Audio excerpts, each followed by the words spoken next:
이 권력기관을 총동원한 전방위적인 정치 보복이 노골화되고 있습니다. 정권이 들어서자마자 전임 정부와 대선 경쟁 후보에 대한 마구잡이식 수사에 돌입하더니 이젠 국정원까지 보복 수사에 동원되고 있습니다. 인사 참사와 민생 경제 파탄으로 민심이 흉흉합니다. 취임 2달 만에 레임덕을 우려하는 목소리까지 나올 정도입니다. 이 정권이 국정 기조를 반성하고 국정 기조의 변화를 가져오기는커녕 계속해서 보복 수사에 대한 유혹을 포기하고 있지 않습니다. 분명히 제가 단언코 말씀드리지만 이런 국정 운영의 기조를 계속하면 정권은 계속해서 지지율이 추락하게 될 것입니다. 민주당은 이러한 윤석열 정권의 정치 보복과 민주주의 파괴 범죄에 대하여 강력하게 대응할 것입니다. 오늘 정치보복 수사 대책위 2차 회의에서 관련 상황 등을 종합적으로 점검하겠습니다. 아울러 잠시 후 규탄 의총을 시작으로 당력을 집중해서 정권의 민주주의 후퇴 정면으로 맞서겠습니다. 우리 바쁘신 중에도 참석하신 우리 의원님들 여러분께 감사드립니다. 이상입니다. 이어서 김영배 의원님의 모두 발언을 듣도록 하겠습니다. 예, 김영배입니다. 윤석열 대통령의 검언 유착 시즌2가 시작된 느낌입니다. 김건희 여사의 비선 논란에 맞춰서 국정원이 박지원, 서훈 전 원장을 고발하고 검찰이 고발 하루 만에 신속 배당해서 수사에 착수하는 모습에 비추어 볼 때 윤석열 대통령이 정치 보복 수사를 위해서 권력기관들을 직접 지휘하는 것이 아닌가 하는 의심이 들 정도입니다. 일부 언론도 이런 정치 보복 수사에 맞춰서 움직이고 있다는 느낌이 듭니다. 오늘 조선일보는 탈북어민들 자필로 귀순의향서 썼다는 기사를 통해서 이미 다 밝혀진 사실들을 재탕하면서도 마치 문재인 정부가 무슨 심각한 거짓말을 하는 듯한 여론몰이를 시도하고 있습니다. 2019년 11월 강제 북송된 북한 어민들이 귀순 의사를 자필 문건으로 남긴 것은 새로 드러난 사실이 아닙니다. 2019년 11월 15일 국회 외통위에서 귀순 의사를 자필로 밝힌 적이 있느냐라고 하는 이정현 전 의원의 질의에 당시 김현철 통일부 장관이 있습니다 라고 답변한 사실이 회의록에 분명히 나와 있습니다. 그럼에도 불구하고 조선일보는 마치 문재인 정부가 당시 북한 어민들의 귀순 의사를 묵살하고 강제로 북송한 것인 양 보도하고 있습니다. 이해운 정보위원장도 그 당시에 우리 국민들이 그런 끔찍한 살인자를 용인할 수 있느냐며 추방하는 것이 당연하다 이렇게 발언한 바가 있습니다.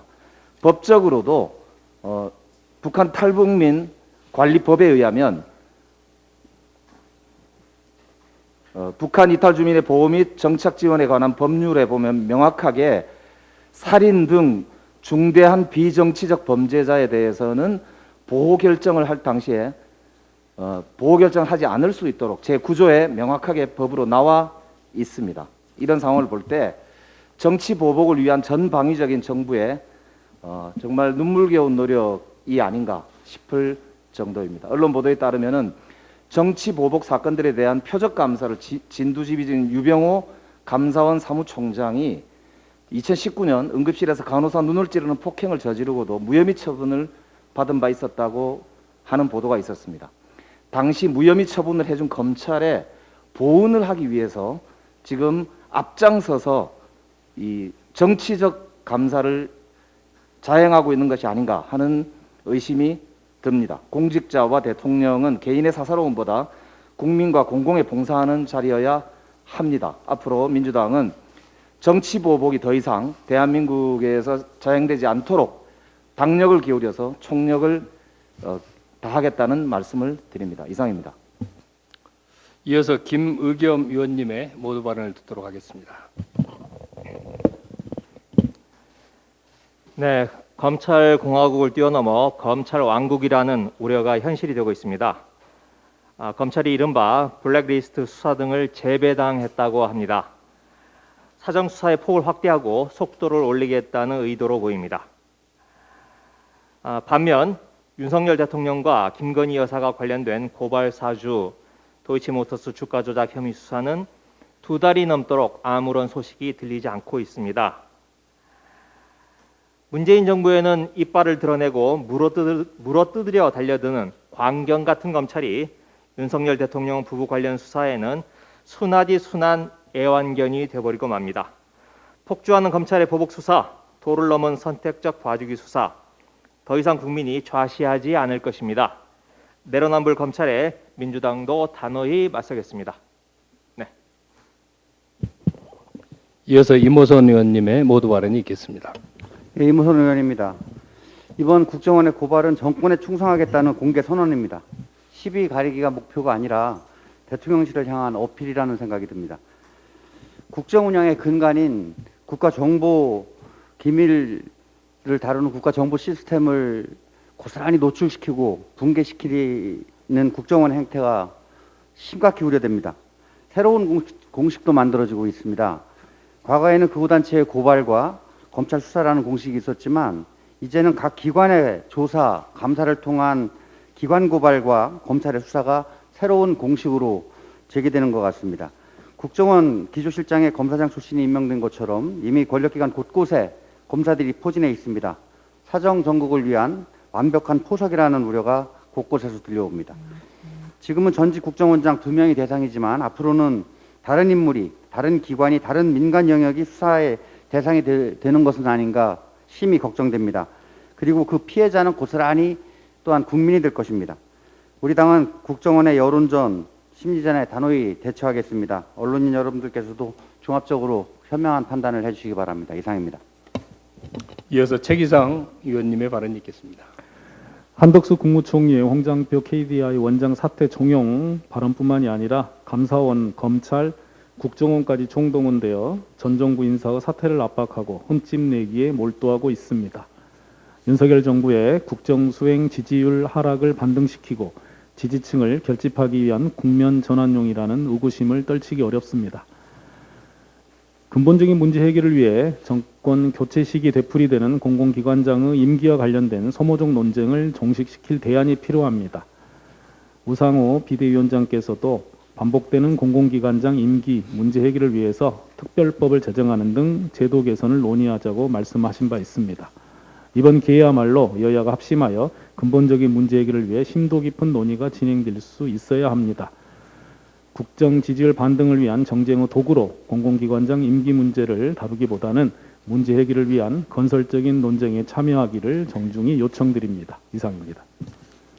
마지막으로 제가 발언하겠습니다. 윤석열 정부의 모든 길이 무소불위 검찰 공화국으로 통하고 있습니다.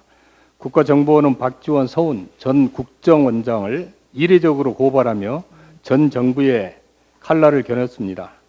검찰은 하루 만에 고발된 사건을 서울중앙지검 공공수사 1부장에게 배당했습니다. 수사에 바로 착수가 되었습니다. 대통령실은 중대 국가범죄라며 수사 가이드라인까지 부여를 했습니다. 고발에서 수사 착수까지 박지원 전 원장에게는 단 한마디 사실 확인도 하지 않았습니다. 당연한 절차도 지켜지지 않았고 전 국정원장에 대한 기본 예의도 지켜지지 않았습니다. 지지율 반등을 위해 국가정보기관을 정치에 개입시키고 신색깔론의 칼을 들고 구태의 망령을 다시 불러일으키고 있습니다. 노골적으로 블랙리스트도 가동되고 있습니다. 한덕수 국무총리와 감사원이 합동으로 발을 벗고 나서 KDI 홍장표 원장을 잘라냈습니다. 또 대검찰청 한동수 감찰부장은 한동훈 장관의 인사 압박으로 결국 사의를 표명했습니다. 한동훈 법무부 장관이 지난 4일 검찰 직제 개편으로 형사부가 직접 수사에 나설 수 있게 바꿨습니다. 이어서 송경호 서울중앙지검장은 문재인 정부 인사에 관한 정치보복 수사, 공공기관 블랙리스트 의혹 수사를 반부패부에서 형사 1부에 재배당했습니다. 민생 사건에 집중해야 할 형사부를 특수부로 만들어 전방위 사정을 예고하고 있습니다. 전 정부의 인사와 정책에 대해서 사정의 칼날을 들이대고 있는 것입니다. 국민들은 검찰공화국 통치 기반을 닦고 있는 것은 아닌지 의혹을 품고 있습니다. 대한민국 사법 체계가 윤심일체 원스톱 센터가 되어서는 안 될 것입니다. 국면 전환용 전방위적 사정 정국을 국민들께서 용납하지 않을 것입니다. 복합 위기를 돌파하고 민생에 집중해야 할 중차대한 시기에 사정 권력 장악, 정치 보복에 몰두해서는 절대 안 된다는 점을 말씀드립니다. 감사합니다. 오늘은 우리가 이제 구체적으로 이 보좌진까지 포함해서 전체 이제 팀을 확실히 만들어서 지금 문제가 되고 있는 이 사건들 중에서 어떤 부분을 정치보복 사건으로 규정을 하고 어떻게 대응을 해 나갈 건지에 대해서 종합적으로 좀 회의를 했습니다. 오늘 또 새로 문제 제기된 부분들이 있는데요. 국동 관련해서 그 부분에 대해서는 자세하게 국정원. 예. 그 모두 발언에서도 여러분들이 얘기를 했지만은 국정원에서 전직 국정원장을 이렇게 신속하게 고발하고 바로 고발된 사건을 바로 배당을 잘 안 하거든요. 좀 시간이 걸리잖아요.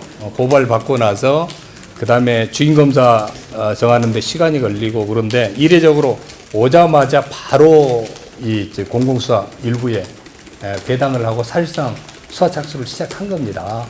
그런데 그 과정에서 본래 내부에 무슨 문제가 생기면은 전 국정원장에게 사실 확인을 하는 게 정상이에요. 뭐가 문제가 있을 때 오해가 있으면 안 되니까 사실 확인을 해야 되는데 사실 확인도 일체 없었고 그 다음 또 기본적으로 좀 전에 있다 나간 원장인데 이렇게 절차도 안 지키고 이렇게 하는 거는 너무 이례적이다.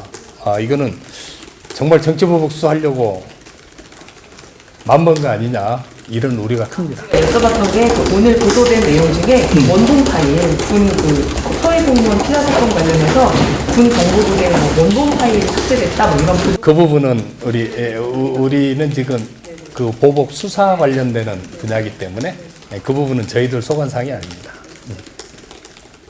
됐습니까? 예.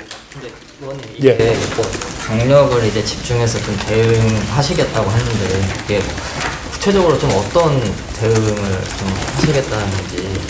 이거는 그 케이스 바이 케이스로 구체적인 정치보복 수사에 대해서 수사 착수에 문제는 없는지 수사를 해서는 안 될 거를 수사를 하게 되면 이거 자체가 이제 문제가 되거든요. 그 다음에 진행 과정에서 이게 공정성이라든지 적법 절차라든지 이런 부분이 훼손되는 그런 수사가 이루어지지는 않는지 그리고 처리도 마찬가지죠.